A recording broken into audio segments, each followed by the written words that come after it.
안녕하세요. 2026년 2월 9일 월요일 오늘의 심층 분석 시작하겠습니다. 오늘 저희가 살펴볼 신문들은 마치 시장이 서로 다른 두 개의 이야기를 동시에 하는 것 같아요. 한쪽에서는 인공지능, AI 혁신을 향해서 수천억 달러 투자가 막 이루어지는데 다른 한쪽에서는 그 비용 때문에 버블 붕괴를 걱정하는 목소리가 나오고요. 국내 증시도 변동성이 커지면서 B2 규모가 20년 만에 최대치라고 하고 부동산은 또 어떤가요?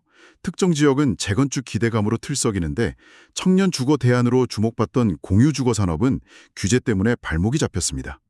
정말 복잡하네요. 그야말로 기회와 위험이 막 뒤섞여 있는 아주 복잡한 시장 상황입니다. 오늘 저희는 바로 이 상반된 신호들 속에서 투자자로서 당신이 정말로 주목해야 할 핵심 흐름이 뭔지, 그리고 이 변동성을 오히려 기회로 활용할 수 있는 자산 관리 전략은 무엇인지, 그걸 한번 집중적으로 분석해 보려고 합니다.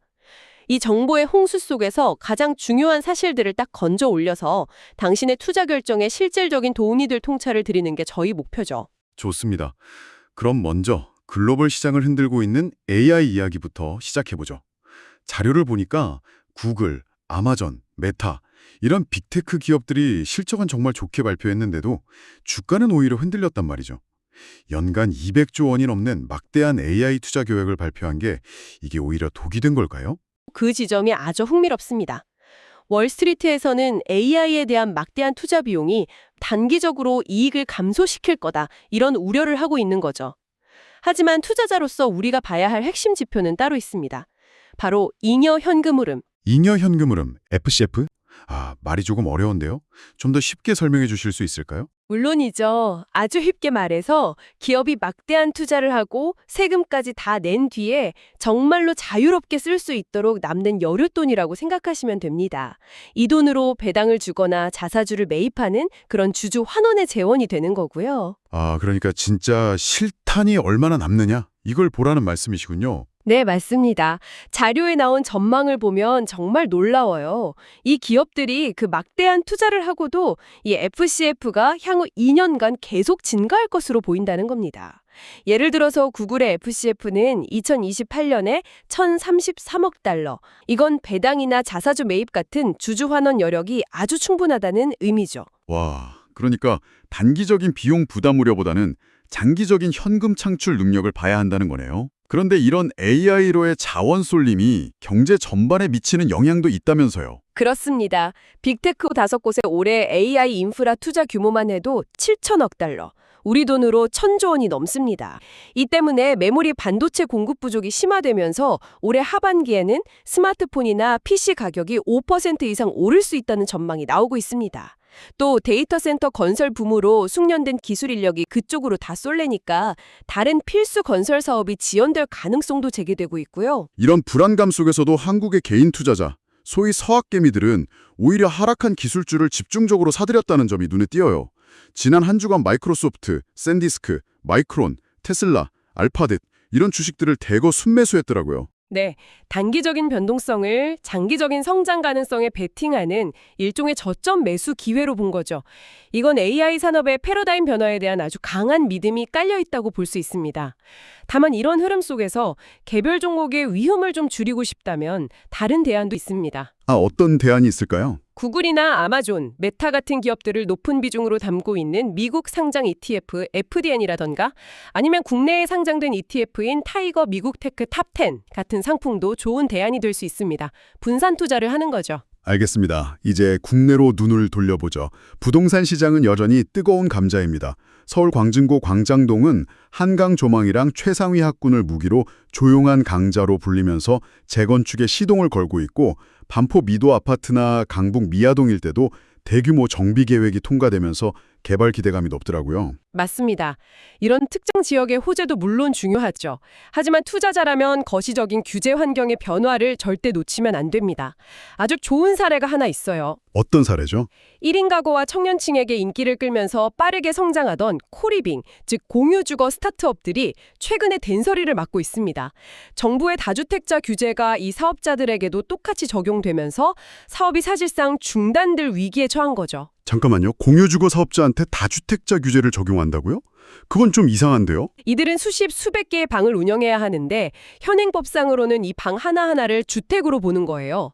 그러다 보니 주택담보대출 비율 LTV는 0%가 나오고 고율의 종합부동산세 부담까지 떠안게 된 겁니다. 와, 혁신적인 주거 모델도 이 정책 변화라는 파도 앞에서는 그냥 흔들릴 수 있다는 걸 보여주는 사례네요. 네, 아주 뼈아픈 사례죠.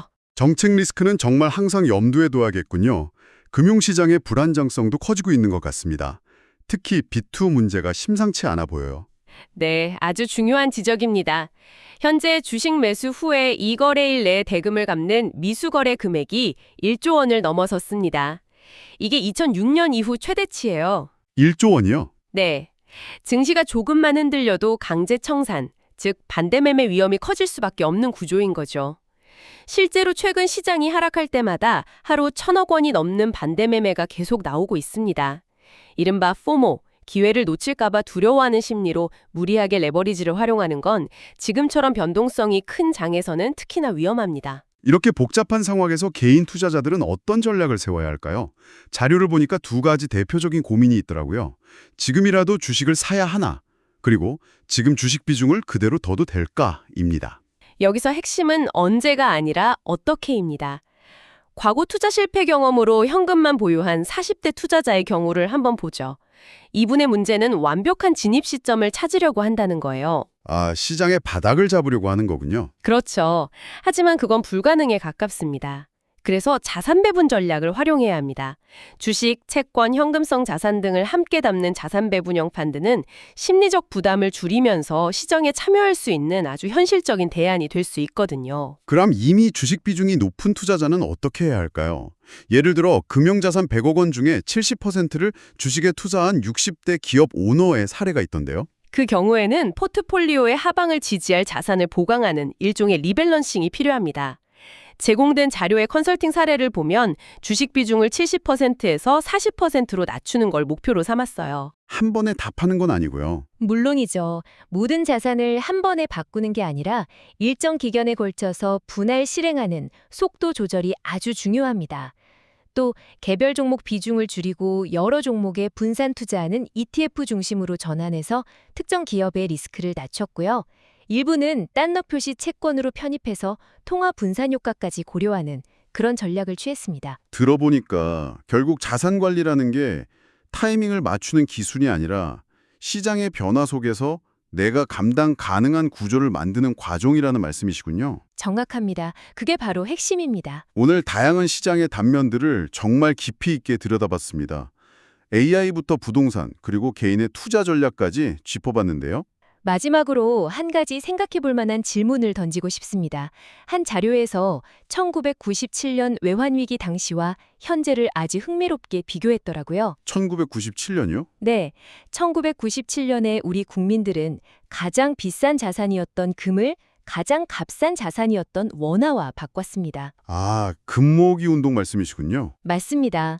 자본주의 논리로는 사실 이해하기 힘든 행동이었죠.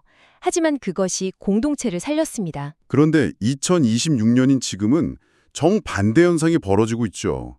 모두가 앞다투어 가치가 떨어지는 원화를 버리고 금, 주식, 비트코인 같은 비싸 보이는 자산으로 바꾸려고 하고 있으니까요. 우리는 30년 전보다 훨씬 똑똑한 투자자가 되었습니다. 하지만 자료의 마지막 문장은 이런 질문을 던집니다. 과한 똑똑함들이 모이면 공동체엔 오히려 해가 될 수도 있다. 오늘 저희의 분석이 당신의 자산을 지키는 똑똑한 결정에 도움이 되기를 바랍니다. 동시에 나의 그 투자가 시장과 사회 전체에 어떤 파장을 일으킬 수 있을지에 대해서도 한 번쯤 생각해보는 계기가 되었으면 합니다.